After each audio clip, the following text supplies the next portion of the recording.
Now, about 5 million Kenyans are locked out of the financial services system.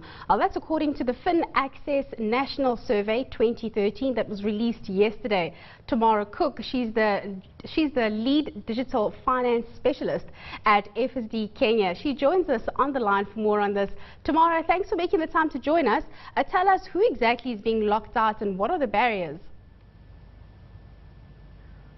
Great. So just to clarify, the report that was launched yesterday is actually a geospatial report looking at the physical aspects of lack of financial services in Kenya.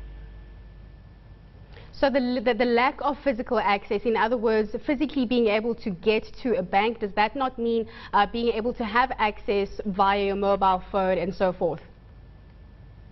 Exactly. So what we did was we mapped all of the financial access points throughout the country of Kenya. We found 65,000 of these points. And then we compared that to the population and population density in the country to calculate what percentage of the population was within a certain distance to a financial access point.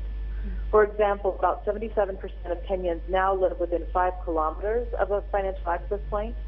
And if you look at even a closer area, 3 kilometers, the number is about 59%. Tamara, we are battling to hear you, but we're going to try again and move on to the next question, and hopefully we'll be able to hear you then. Can you maybe then give us an overview of the state of financial inclusion in Kenya relative to other countries in East Africa? Great. So if you look at financial inclusion, that's the usage of financial services. In Kenya, about 25% of the population is excluded. In the rest of Africa, that number tends to be much higher. When you look at the physical access, that's the geographic mapping that we've done, Kenya is far ahead of the other countries that have been mapped. For example, in Kenya, you have 77% of the population within 5 kilometers of an access point, compared to 35% in Tanzania, 42% in Uganda, and only 47% in Nigeria. Tamara, how significant have players like Safaricom's and Besa been when it comes to mobile transactions, financial transactions, by just merely using their cell phones?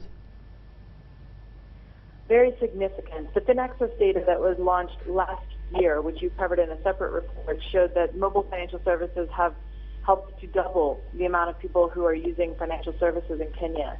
In addition, they have added financial access points from a geographic standpoint to really increase this. If you consider what percentage of the population is within 3 kilometers of a financial access point of a bank branch, it's only 22%. But then when you compare that to a financial access point, which includes Safaricom's and Pesa, that comes up to 58%. In addition, banks have launched bank agents and are now reaching more than double what they could reach when they only had bank branches. Tamara, you make mention of bank agents. Are banks still building banks, or are they just relying on these agents? I mean, how is the shift? Because I don't think any of us, or in a long time, have stepped into a bank. That's right. So there is a marginal increase in bank branches in Kenya, but primarily you're seeing this growth being driven through bank agents. In fact, I know that there are several banks in Kenya who have seen a significant shift of financial transactions away from their bank branches and more into the bank agents and ATMs as well. Tamara, what has been the role of the commercial banks? Because reading your report, one of the things that you mentioned has been the high interest rates. How is that? Because the MPC has kept interest rates around 8.5% for close to a year. Why is it that we're still seeing high interest rates being a barrier?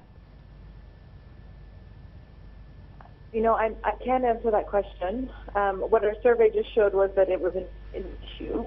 I think that one of the things that we've been working on is looking at being able to better understand the creditworthiness of individuals. And recent efforts to provide more credit information sharing so that banks can share information about the credit quality of loans hopefully can help to see some of those interest rates come down as banks better understand the risk of lending to individuals.